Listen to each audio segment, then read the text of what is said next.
जून 1969। सुस्ती का मीठा रूप आलस्य। मुख्य कौन सा अटेंशन कम है जिस कारण अव्यक्त स्थिति कम रहती है? मुख्य कारण यह देखा जाता है कोई कोई में अलबेलापन आ गया है जिसको सुस्ती कहते हैं। सुस्ती का मीठा रूप है आलस्य। आलस्य भी कई प्रकार का होता है, तो मेजॉरिटी में किस न किस रूप में आलस्य और अलबेलापन आ गया है। इच्छा भी है, पुरुषार्थ भी है, लेकिन अलबेलापन होने कारण जिस तरह से पुरुषार्थ करना चाहिए वह नहीं कर पाते। बुद्धि में ज़्यादा ज्ञान आ जाता है तो उससे फिर ज़्यादा अलबेलापन हो जाता है।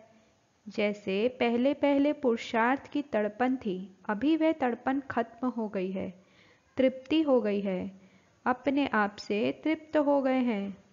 ज्ञान तो समझ लिया, सर्विस तो कर ही रहे हैं, चल ही रहे हैं। यह तृप्त आत्मा इस रूप से नहीं बनना है। पुरुषार्थ में तड़प होनी चाहिए। जितना शक्ति रूप में स्थित होंगे तो पुरुषार्थ भी शक्तिशाली होगा। सवेरे उठते ही पुरुषार्थ में शक्ति भरने की कोई ना कोई पॉइंट सामने रखो। अभी विशेष पुरुषार्थ करने की आवश्यकता है। साधारण पुरुषार्थ करने के दिन अभी बीत रहे हैं। परीक्षाएं कड़ी आने वाली है, उसका सामना करने के लिए पुरुषार्थ भी कड़ा चाहिए। अगर पुरुषार्थ साधारण, परीक्षा कड़ी, तो रिजल्ट क्या होगी? मुख्य श्रीमत यही है कि ज़्यादा से ज़्यादा समय याद की यात्रा में रहना, क्योंकि इस याद की यात्रा से ही पवित्रता, दैवी गुण और सर्विस की सफलता भी होगी। जो 75% श्रीमत पर चलते हैं उन्हों का याद का चार्ट कितना है? याद का चार्ट भी 75% होना चाहिए।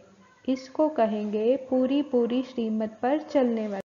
सतयुग में तो ताज इतना हल्का होता है जो मालूम भी नहीं पड़ता है कि कुछ बोझ सिर पर है।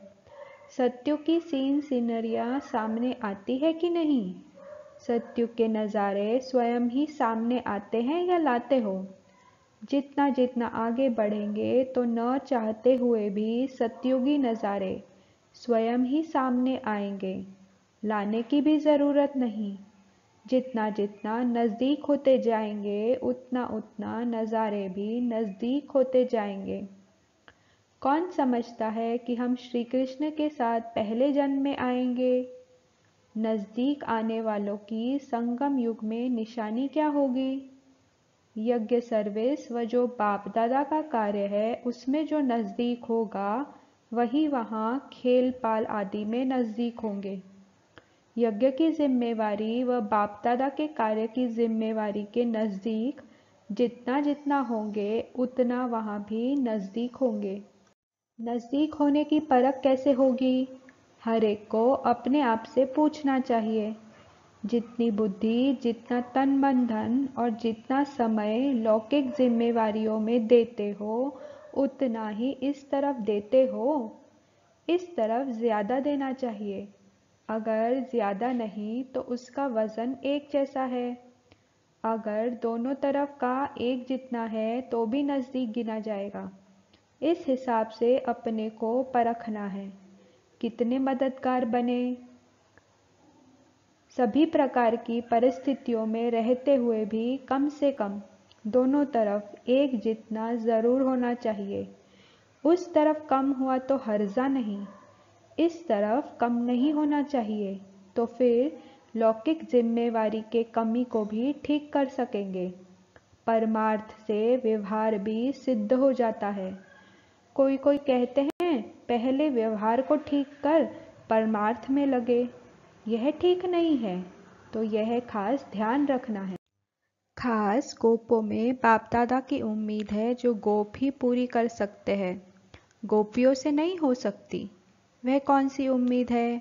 पांडवों का मुख्य कार्य यही है जो कई प्रकार के लोग और कई प्रकार की परीक्षाएं समय प्रति समय आने वाली भी है और आती भी रहती है, तो परीक्षा और लोगों की परख यह विशेष गोपों का काम है, क्योंकि पांडवों को शक्तियों की रखवाली करने का मुख्य कार्य है।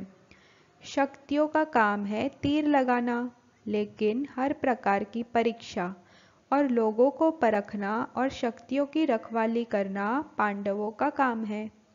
कहाँ कहाँ देखने में आता है पांडव अपनी रखवाली की औरों से उम्मीद रखते हैं, लेकिन पांडवों को अपनी रखवाली के साथ चारों ओर की रखवाली करनी है। बेहद में दृष्टि होनी चाहिए, ना कि हद में। अगर अपनी ही रखवाली नहीं करेंगे तो फिर औरों की मुश्किल हो जाएगी। अच्छा, ओम शांति।